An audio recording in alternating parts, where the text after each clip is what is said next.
me dofopa me maache ana ha ana adwo baby awo bia wo yase afa na nyina me a wotie me ne ene anape ana wie na nyimre ediam je so ya wo somfo Apostle Dr. Nita Kotego edwuma bia dia wo hwe eye Nkuranhyensem unim se abrabo ayebu no ye wo hintasem a eye tumi a ekura wo eye tumi kakraka aka wo hu se tumi no sunsunso a abrabo be de ne be ye boko jojojo no akodu baby awoko medical kire se abrabo pa bia wo akwansede hwe emra nyankopon epa Israel for film Mizam odo wonko asase a ewo ene empo sebe aduane pawuso no obehia akwanside bebere ebini sai ebini pokoko a wotwaye ebini Jordan afesu ensu a wotwaye ebini Jericho afesu obuguye ni nyina akwanside enna wa sorry eba no sika semu wa brabom wa dwumam wa wadie mu a wo ensu kokko bi eda wani ma ese wotwa wo Jordan ensu bi ese wo fam enna wo Jericho afesu bi wani ma ese obubu no na de kwa me kana saa no amen kana se Jordan afesu said that Joshua for etwa mu na obetwa no. There's a Jordan river in your life that could be your thinking pattern. There's a Jordan river in your life that could be the way you believe about things.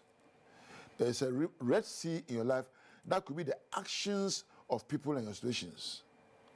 But don't worry.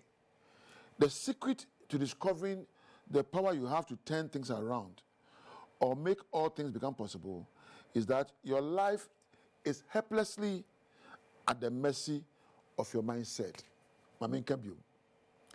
The secret to discovering the power you have to turn things around or to make all things become possible is that your life is helplessly at the mercy of your mindset.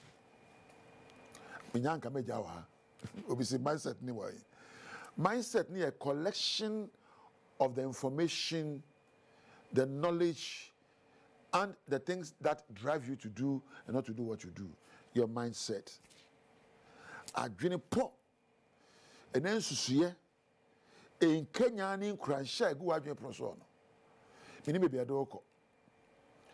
Wa wono se na ano asam to wo no. Abrabo de mabre, mayaya mabre, e mindset na de ye no. Sasam kona to obi, o say, "Hey, we dey me desaba. Me pa no aduro no mahuri abo atra." Ejoni pa bia wadwene mu suahunu. Ensusue ni nyansa wakorego wadwene proso no. Eno ena ye de ma otumi, e ma otumi gina babo no ana udwane abrabo. At any given point in time, you can alter your life by altering the attitude of your mind. At any given point in time. Wababo ti masesa.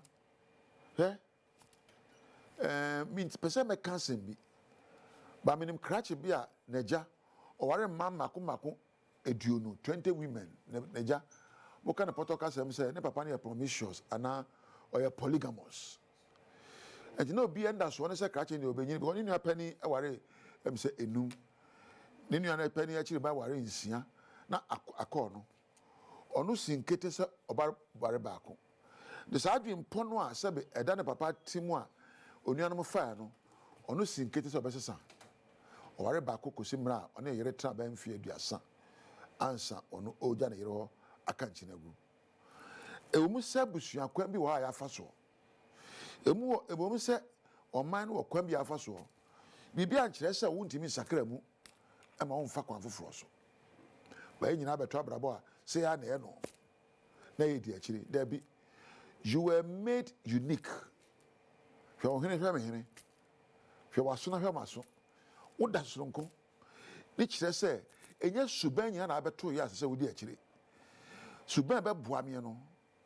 Ebi ebe ha o. Na mitie oba pa Kristo se dukura me no munsuo a me nyankwa no. Obi no mu a okopo owo. Yese nyo obi abrabo ehwe so bebura. Na nye bebi obi fa ye kope nkwa na be fa nyankwa. Tia na wankasa wasinkete bisa say me a metiwe kwan ben so na memma nyimdeɛ nyansa ne suahunu adokoro madwen na mapɛ de ameyɛ madi akiri me hwɛ obi awade so enware me hwɛ bi abrabɔ so emmobra me hwɛ obi TV program enhwɛ TV program me dan pinidie suahunu ne nyansa betwa na muntuo na me nya ha na me mfa nkyia kɛse nkɔma Miami production team eja weba Mark Priscilla oba hofe baako ena Richmond Bema Gram fefefe ena eja weba Kampedu ko ni abrantie ena Empo Osmosis or sound ene camera for any sound MCR lighting floor manager obi a obo adwumadi ba wo nchen bia kame ho ne na ase e wa Adom TV koso a na hwɛ bɔdwam dwumadi na miri nyankopɔn ejaw